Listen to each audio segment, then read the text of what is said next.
Profesor Mirëmbroma, faleminderit që je me mua në këtë komunikim të drejt për drejt. Profesor, si që të noqe dhe nga materiali, Gilmando Dani është një personazh i njohur si për policin dhe drejtësin, gjithashtu krau i djathtë i Emiliano Shullazit ekzekutohet në një atentat mafioz në daljet aeroportit të Rinasit.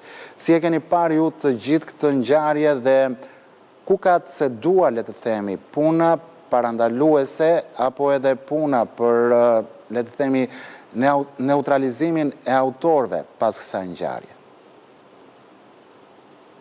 E para është një nga ngjarjet, është ngjarja më e rëndë e këtij viti, për mënyrën si është organizuar dhe nga ngjarjet më të rënda të këtyre viteve për vendin ku është ekzekutuar. Sepse kemi të bëjmë jo vetëm me cënim të rendit dhe të sigurisë publike, por edhe element të sigurisë kombëtare.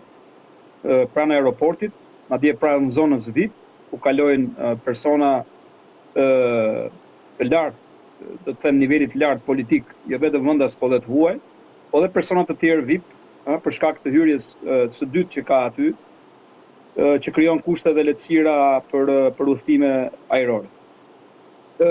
Ka ndodhur ditën, ka ndodhur në një vend ku duhet të kishte një postoblok policie, ka ndodhur në një vend ku duhet të kishte forca të planizuara të antiterrorit, të cilat marrin përsipër parandalimin e ngjarjeve terroriste në aeroportin e Rinas. Ka ndodhur nga një trup elit kriminale e specializuar për të tilla atentate, që e kemi vënë re rrallë, po ka qenë shumë efektive, siç janë të dhënat e fundit që vinë nga policia. Kjo ngjarje ishte planifikuar fillimisht për të zbatuar mbrëm, por për shkak se avioni është anulluar fluturimi i mbrëm nga Barcelona, atëherë avioni ka fluturuar sot paradite. Pra, megjithse plani ka qenë natën ku kishin dhe lehtësira më shumë, autorët për shkak të urdhit që kanë marrë, se sigurisht është vrasje me pagesë, kanë insistuar që kjo do të kryhet edhe ditën duke marrë në sy dhe rrezikun që mund të përplaseshin me armë edhe me policë, forcat policisë të rastit që mund të ishin në atë vend. Kanë rrezikuar shumë pasagerët, udhëtarët, turistët, po ashtu edhe klientë të hoteleve, sidomos aty përballë. Ka qenë një perde shumë e dendur e zjarrit dy kalashnikovëve, e cila më pas është shoqëruar nga një kolpë mortale, pra nga një ekzekutim drejt për drejt i objektivit kryesor që ka qenë, sepse nuk ka qenë shoferi objektiv kryesor, po ka qenë pasagjeri, siç edhe ju e përmendët. Është zgjedhur rreth rrotullimi për shkak se aty ulet shpejtësia e automjetit dhe ke mundësi që të kryesh qitje më precize, pra automjeti pothuajse nuk ka lëvizur. Dhe pastaj është zgjedhur po aty për shkak sepse në rreth rrotullim ka dy rrugë, nuk ka shumë trafik dhe mund të zhvendoset shumë shpejt në atë itinerar që kanë përshkruar më pas autorët. Nuk kanë zgjedhur rrugën nacionale, atë që dim ne, që shkon deri mbas Fushkrujës, diku afër burgut të Fushkrujës, por është një rrugë tjetër më e shkurtër, pra janë njohës të mirë të asaj zone ose mund të kenë një udhërrëfys. Po ashtu policia ka rënë në gjurmë të një personi i cili ka vëzhguar të dy persona të cilët njëri është vrarë, tjetri është plagosur, që ku kanë dalë nga aeroporti, makinë ku kanë hyrë dhe itinerarin që kanë vijuar deri në rreth rrotullim. Dhe për këtë, me sapo kuptohet, deri tani janë marrë masa më njëherë për shkak se ky person është identifikuar, është ende i dyshuar, pra nuk mund të themi që ka një lidhje të drejtë për drejtë, por po kërkohet për tu pritur dhe për tu pyetur nga ana e policisë shtetit. Mbas kësaj ngjarje sigurisht që ka një background kriminal, jo të një grupi të strukturuar as të një bande, por të një organizate, dy ose më shumë organizatash të mirëfillta kriminale shumë të rrezikshme, që nuk janë vetëm shqiptare, po janë edhe transnacionale, ka të lidhur dhe me vende të tjera. Besoj kanë gjykuar që riaktivizimi i një grupi të tretë, i cili ka qenë shumë rival më përpara, ka qenë një rrezik për ta, kështu që kanë vendosur, mendoj unë, janë supozimet e mia gjithçka, të lidhura edhe nga këto që kanë ndodhur gjatë gjithë këtyre viteve, që ta neutralizojnë dhe ta zgjysojnë gjithë pjesëtarët e grupit që mund dalin nga burgu dhe mund të bëhen pjesë aktive e rrjeteve ndërkombëtare, kryesisht trafikimit të drograve të fortë. Profesor, mendoni se ndjekja e tyre, pra e viktimës dhe personit që ka mbetur i plagosur nga ky atentat, ka filluar që brenda aeroportit apo jashtë ti? Shikoni, policia ka dyshime para që njoftimi i atentatorëve që këta po vinë, janë me këtë avion, do mbërrinë filan orë, mund t'jetë marrë edhe nga Spanja. Nga pjesëtarët, ne kemi parë në ngjarje të tjera që spion të grupeve të rivale i kanë njoftuar në kohë dhe kanë bërë të mundur realizimin e këtyre veprave kaq të rënda. Nga ana tjetër do të shikohen të gjitha, po kalojnë si të gjitha kamerat e sigurisë brenda aeroportit, jashtë aeroportit për të identifikuar persona që mund t'i kenë ndjekur, siç u thash, edhe ky person është një nga këta i dyshuar dhe mund të kenë dhënë informacione. Pastaj shikohen antenat e celularëve, qelizat, kush ka komunikuar për çfarë, me kë etj etj. Pra janë shumë aspekte hetimore që po kalojnë në një volum të madh të qartësimit të tyre për të vajtur deri ke prova dhe deri ke autorët e kësaj ngjarje tepër të rëndë. Shiko, autorët, profesor, duket që kishin një informacion tepër të saktë për viktimën. A mendoni ju se informatori mund të ketë qenë brenda aeroportit të Rinasit? Nuk mund ta them dot këtë, do ta thotë policia mbasi të ketë kështyrur kamerat e sigurisë. Nuk mund ta them unë dot këtë nëse ka qenë një punonjës, a ka qenë një person i cili është dukur në pamje të parë si një pritës i pasagerëve, a diçka tjetër, pra në formë maskimit, a një taksi, xhia, ku diun, varet çfarë roli mund të ketë pasur simbolim, por që është e sigurt një gjë që dikush i ka lajmëruar atentatorët që janë duke ardhur. Pra po vinë dhe të merren masa për daljen e tyre nga makina dhe për fillimin e të shtënave që kanë rezultuar me atë fund fatal për njërin prej tyre dhe tjetrin në gjendje kritike për jetën. Në ngjarje të tilla, sa mund të jenë autorët që marrin pjesë, profesor? Po deri tani nga të dhënat që ka rezultuar nga një kull e vrojtimit që ka vetë aeroporti, flitet për 3 persona. Po 2 kanë pasur detyrën për të qelluar, njëri qitës i përzgjedhur, ai që ka bërë dhe qitjen kryesore në paretet e xhamit të përparën dhe ansor të anës së pasagjerit, po dhe dikush tjetër që mund të ketë qelluar sepse ka rreth 50 plumba që nuk i mban dot një Kalashnikov në 30 sekonda, pra kanë qelluar 2 veta, dhe pastaj një tret që është afruar me një armë brezi, me një pistolet dhe ka qelluar nga afër pasagjerit. Pra ka bërë atë që ne i themi kolpën e fundit ose kolpën mortale.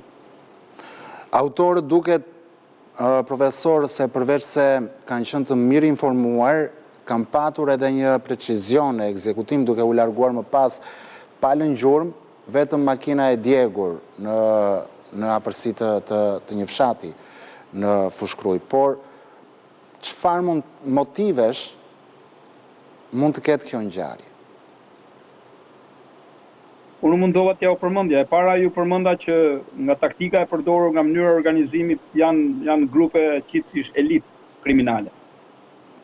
Policia e shtetit do ketë shumë probleme me ta nëse nuk arrin dot të identifikojë dhe më pas t'i bërë mbrapa hekurave. Profesor, çfarë nënkuptoni me grup qitësish elit? Nga ç'fush mund të vinë ata? Janë shumë të stërvitur, janë shumë të trajnuar, mund të jenë vendas, mund të jenë të huaj, varet, por që marrin porosi dhe ekzekutojnë atë pa asnjë lloj gabimi. Ju thoni mund të jenë vendas, mund të jenë të huaj, por mund të jenë efektiv ose ish efektiv të forcave speciale? Nuk mund ta them dot këtë për momentin, pa pasur një identikit konkret, por që kemi pasur raste kur janë huazuar ish efektiv në lidhje me ekzekutimin e këtyre ngjarjeve, nuk është ndonjë çudi e madhe të ketë në pjesëtar të tyre edhe në këto grupe që ju përmend. Elit them vetëm nga fakti i organizimit taktik dhe i mënyrës qitjes dhe ekzekutimit të atentatit. Pastaj gjithë të tjerat le t'ia lëm policisë, sepse është një hetim i gjatë, i gjithanshëm, me shumë dëshmitar, me shumë pamje filmike, me një makinë të djegur, me disa armë që do kalojnë në ekspertim balistik, pra ka shumë me kamerat e tjera të fushkrues që do të shfrytëzohen për të parë se me çfarë mjeti janë larguar personat, a i kanë hequr maskat ose jo, sepse kemi pasur një rast po në Fushkruj që i hoqën maskat, dolën dhe i kapin një kamerë rastisht dhe ata sot janë në burg, 2 ekzekutor, kështu që le të kemi shpresë në lidhje me këto rezultate. Në makinë bashkë me viktimën, Gilmando Dani ndodhej edhe një efektiv i AMP-s, Muçi Shaljani, i cili kishte udhëtuar me shënjesën e atentatit nga Spanja për në Shqipëri. Mendoni se kjo është thjesht një rastësi apo në lidhje gjatë në kohë që ndoshta ngre edhe alarm përsa i përket raporteve mes autoriteteve të rendit dhe gjithashtu nga ana tjetër grupeve të krimit? Shikoni, aktualisht që ne flasim, Agjencia e Mbikëqyrjes Policore po bën një krerje të gjithë dosjeve e rekrutimeve që kanë ndodhur etj. Sigurisht po hetohet dhe për rastin konkret, për personin i cili është në gjendje kritike për jetën, por që duhet parë statusi i tij, është thjesht shoqëror, një kontakt i papërshtatshëm etj. Kjo po hetohet, nuk mund ta them unë dot këtë. Po e rëndësishme është që ai t'i shpëtojë atyre plumave që ka marrë dhe pastaj do të jetë ai vetë i cili do të flasë në lidhje me çfarë lidhje ka pasur, duke bërë dhe verifikime të tjera në rrugë dytësore që bën normalisht ky organ i inteligjencës policore. Por ne kemi pasur raste në të kaluarën që efektiv policisë i kemi pasur pjesë të grupeve kriminale, sigurisht nga njëherë për t'i mbrojtur këto grupe, nga njëherë për t'i ndihmuar, kemi pasur shefa komisariate që nxirrin njerëzit në prit për t'i vrarë grupet kriminale, të dalë këto nga SKA, etc. Por në rastin konkret nuk mund të paragjykoj tot pa pasur një rezultat nga hetimet që po kryen Agjencia e Mbikëqyrjes Policore. Kemi një drejtor të ri të përgjithshëm, i cili ka qenë drejtor më përpara i kësaj agjencie, ka një eksperiencë shumë të madhe në lidhje me këtë aktivitet që kryen ky organ inteligjencës policore, dhe them që do t'ja dali për të një farë mënyre për të pastruar të gjithë ato elementë që janë brenda AMP-s, jo në drejtori të përgjithshme, por edhe në terren, në disa për linjave kryesore që mbulon territoriale kjo agjenci, nga elementë që dyshohet që janë të korruptuar, nga elementë që dyshohet që janë të lidhur me grupe të strukturuara, po ashtu nga elemente të cilët kanë një bashkëpunim kriminal edhe me eksponentë të tjerë lokal, por edhe me policë të korruptuar për të ndarë parat midis tyre. Përveç se dyshimeve që mund të hidhen në ngjarje të tilla kriminale që ka efektiv të korruptuar apo të lidhur me krimin, rasti konkret i agentit të AMP-s mund të ketë qenë vërtet ai infiltruar ndoshta edhe në këtë ngjarje? Nuk mund do ta them këtë. Para ky është sekret policor, në ato format e sekretit të cilat edhe nëse jeton në hipotetike krijon një problem shumë të madh, por nuk mund ta them dot këtë. Nuk jam unë personi i cili kam ndjeni edhe informacione në lidhje me këto gjëra, por që kjo gjë po sqarohet, kjo gjë po verifikohet.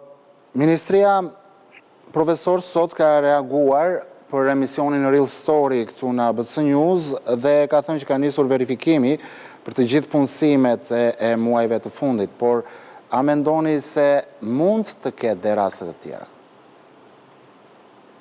Tjetër, prandaj ju përmenda, jo vetëm rasti konkret, por nisur nga rasti konkret, drejtori i përgjithshëm i AMP-s, ashtu siç jam ndjeni dhe ka marrë informacion nga persona të tjerë që punojnë në atë agjenci, po kalon të gjitha dosjet e rekrutimeve, edhe të vitit kaluar, edhe një vitit të mëparshëm, po edhe të këtij viti në sit për të parë e para besueshmërinë, e dyta integritetin e tyre, pse jo mund të kërkojë deklarime për vërtetimet e personalitetit etj. Për të parë nëse janë bërë këto në mënyrë fiktive, edhe për një punësim, apo janë bërë të sakta dhe sipas rregullave. Dhe çfarë mendoni ju se do të zbuloj ky verifikim nga ana e ministrisë?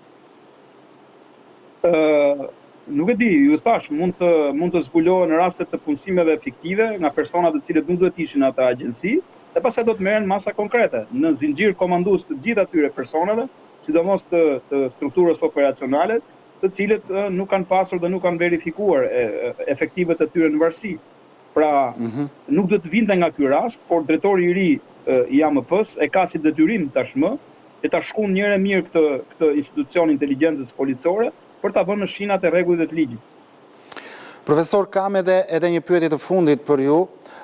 Ngjarja e sotme duket se ka konfirmuar edhe një herë problemet e sigurisë në aksin Tiranë-Rinas, Krujë, që edhe më parë ka qenë problematike, dua të sjell në vëmendjen tuaj grabitjen e miliona eurove brenda pistës së aeroportit ku autorët janë larguar më pas nga skena e krimit në të njëjtën itinerar që autorët e kësaj ngjarje të rëndë janë larguar. Çfarë mendoni ju se duhet të ndryshojë policia?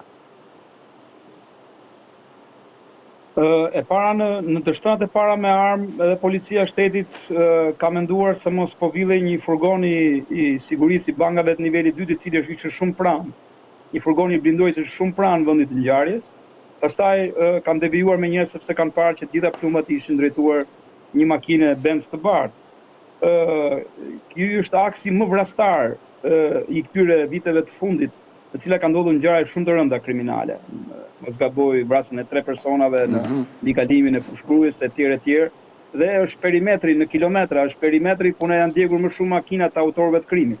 Do të thotë ka personazhe, ka element të vrasjeve me pagesë, të cilët e kanë shumë të njohur atë zonë, djegin makinat, humbasin gjurmët dhe mundohen të largohen.